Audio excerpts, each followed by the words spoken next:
आज मैं आपको ये बतला रहा हूँ कि ब्रोंस्टेड-लोरी कॉन्सेप्ट में एसिड एंड बेस का कॉन्सेप्ट था, उसमें एसिड बेस का जो रिलेशनशिप होता है वो बतलाने जा रहा हूँ मैं आपको।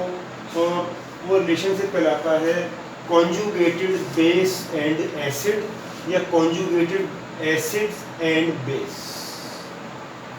उसमें ये होता है कि आपको मालूम है कि according to the protonic concept या ब्रोंस्टेड-लोरी कॉन्सेप्ट, कोई भी स्पीशी जो एचाइन लूज करती है या फर्निश करती है वो जो है एसिड या ब्रोंस्टेड एसिड कहलाती है। तो जब कोई एसिड सोल्यूशन में डिसोशिएट होता है, इसका मतलब प्रोटॉन तो देगा ही देगा, और उस प्रोटॉन को देने के साथ साथ उसका जो दूसरा पार्ट होगा वो एक नेगेटिव पार्ट या एनाइनिक पार्ट होगा। तो जो एनाइन होगा उस एनाइन में और एसिड में किस चीज़ का डिफरेंस होगा? केवल एक प्रोटॉन का डिफरेंस होगा, एचाइन का डिफरेंस होगा। एसिड होगा उसके पास एक एचाइन ज़्यादा होगा और जो एनाइन होगा उसके पास एचाइन कम होगा। तो ये जो पेयर बनता है एसिड का और ये एनाइन का, एनाइन जो होता है वो बेस होता है, जो कि इस बेस की टेंडेंसी होती है दोबारा इस एचाइन को एक्सेप्ट करने की, फिर से एक मॉलिक्यूल बना देगा ये एसिड का। तो ये एनाइन जो है वो इस वाले एसिड का कॉन्जुगेटेड बेस कहलाएगा, या ये वाला बेस का जो है कॉन्जुगेटेड एसिड ये कहलाएगा, ये वाला पार्ट। और दोनों में क्या अंतर होगा? केवल एक एचाइन का अंतर होगा। ये दोनों जो हैं कॉन्जुगेटेड एसिड बेस पेयर एक दूसरे में कन्वर्ट हो सकते हैं। कैसे? अगर किसी एसिड बेस से हम एक एचाइन निकाल दें तब वो कॉन्जुगेटेड बेस दे देगा, और कॉन्जुगेटेड बेस में अगर हम एक एचाइन जोड़ दें, उसे गेन करवा दें, उसमें ऐड करवा दें, तो वो कॉन्जुगेटेड एसिड बन जाएगा। एसिड जो है वो एक एचाइन लूज करके कॉन्जुगेटेड बेस देता है, और कॉन्जुगेटेड बेस एक एचाइन एक्सेप्ट करने के बाद कॉन्जुगेटेड एसिड देता है। दोनों में डिफरेंस क्या होता है? एचाइन का डिफरेंस होता है। एचाइन किसके पास ज़्यादा होता है?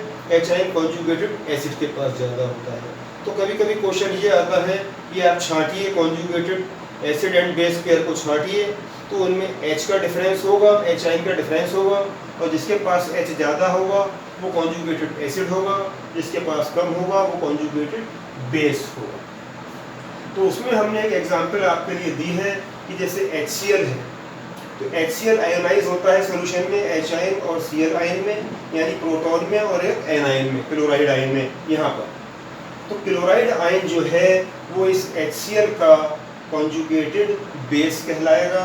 इसी प्रकार से अमोनियम आयन आयोनाइज होता है अमोनिया मॉलिक्यूल में, और एचाइन में प्रोटॉन दे रहा है, इसलिए ये एक प्रोटॉन डोनर होने के नाते ये एक ब्रोंस्टेड एसिड का बिहेव करता है। और इस वाले रिएक्शन में या इस वाले पेयर में जो पेयर बन रहा है वो बन रहा है अमोनियम आयन और अमोनिया का पेयर बन रहा है।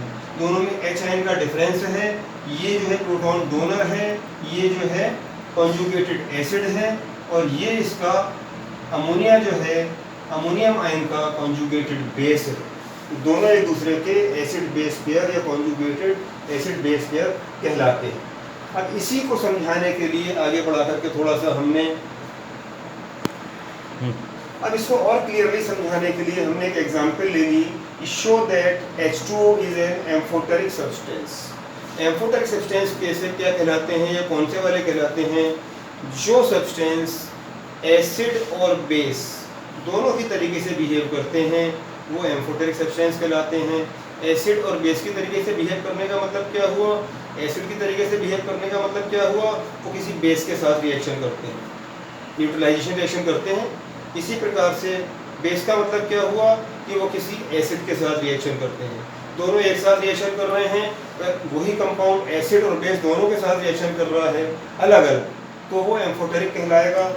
इसी को समझाने के लिए हमने आपको बतलाया है कि H2O जो है वो HCl जो कि एक एसिड है उसके साथ, और अमोनिया जो कि एक बेस है, दोनों के साथ रिएक्शन करता है। किस प्रकार से रिएक्शन करता है?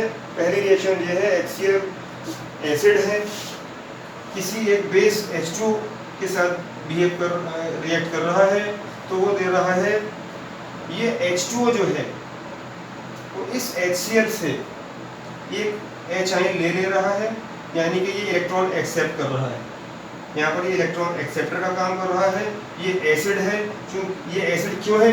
क्योंकि ये H आयन को लूज कर रहा है, फर्निश कर रहा है। ये बातें हम बार बार नहीं बतलाएंगे, ये कॉन्सेप्ट आप एक बार समझ लीजिए। इस कॉन्सेप्ट के लिए ये एसिड क्यों है? क्योंकि ये H आयन दे रहा है, ये H आयन दे रहा है, इसलिए ये एसिड है। ये H आयन एक्सेप्ट कर रहा है इस रिएक्शन में, इसलिए ये बेस है। अब बना क्या इन दोनों की रिएक्शन के बाद? H3O बन गया इससे, और इससे क्लोराइड आयन फ्री हो गया। क्लोराइड आयन फ्री हो गया। अब हम इन चारों में देखते हैं इन दो के लिए, दो ऐसे पेयर ले लिए जिनमें H का डिफरेंस हो H आयन का। वो दोनों पेयर कौन से हैं? ये वाले। तो ये दोनों जो हो गए, इसीलिए हमने इसको एसिड 1 लिखा, और इस एसिड 1 का जो बेस 1 इसलिए लिखा यहाँ पर कि ये दोनों एक दूसरे के कॉन्जुगेटेड हैं ऊपर की डेफिनेशन के हिसाब से।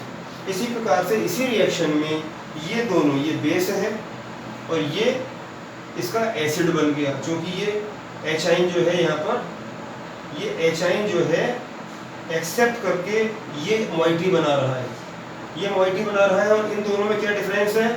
H आयन का डिफरेंस है। H आयन किस पर ज़्यादा है? इस पर ज़्यादा है, इसलिए ये एसिड हो गया और ये बेस हो गया, और ये दोनों क्या हो गए? Conjugated base and acid pair. यही चीज़ हमने आपको डिमॉन्स्ट्रेट कर दी है कि इस वाली रिएक्शन में HCl और क्लोराइड जो हैं वो कॉन्जुगेटेड एसिड एंड बेस है। इसी प्रकार से इसी रिएक्शन में H2O और H3O प्लस यानी हाइड्रोनियम आयन क्या है? Conjugated base. यहाँ पर बेस पहले लिखा हुआ है तो यहाँ बेस पहले लिखेंगे, और ये चीज़ क्या है? कॉन्जुगेटेड एसिड है।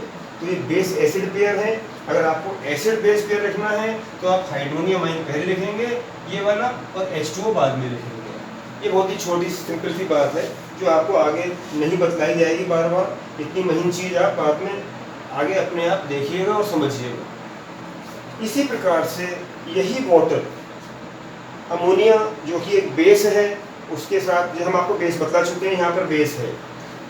बेस है आपको वैसे भी मालूम है, आपकी प्रीवियस नॉलेज के हिसाब से मालूम है। इस बेस के साथ ये रिएक्शन कर रहा है तो ये अमोनियम आयन मिल रहा है और OH आयन दे रहा है, यानी कि ये चीज़ क्या में डिसोशिएट हो रही है?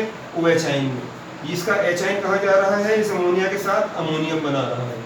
तो अब आपके कॉन्जुगेटेड एसिड बेस पेयर कौन से बने? एक एसिड ये है, बेस ये बन गया। इन दोनों में क्या है? H आयन का डिफरेंस है, ठीक है। तो ये बन गए आपके कॉन्जुगेटेड एसिड बेस पेयर।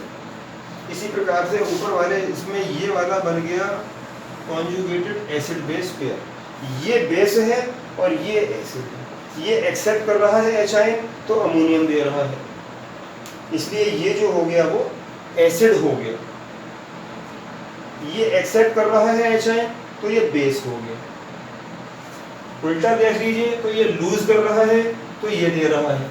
ये लूज करने के बाद ये लूज कर रहा है H आयन, अमोनिया दे रहा है तो ये बेस हो गया। दोनों तरीके से। तो यहाँ पर हमने आपको ये बतला दिया है इसीलिए कि ammonia and ammonium ion are conjugated base and acid pair, and H2O and OH are conjugated acid base pair. अब यहाँ पर H2O क्या हुआ? यहाँ पर H2O एसिड की तरीके से बिहेव कर रहा है और ऊपर H2O बेस की तरीके से बिहेव कर रहा है। तो ये चीज़ मुझे आपको बतलानी थी कि कॉन्जुगेटेड एसिड बेस पेयर के बारे में। उम्मीद है कि क्लियर हो गया होगा। और चूँकि ये दोनों एसिड और बेस से एक रिएक्ट करता है इसलिए एम्फोटेरिक इन नेचर होता है। That's all.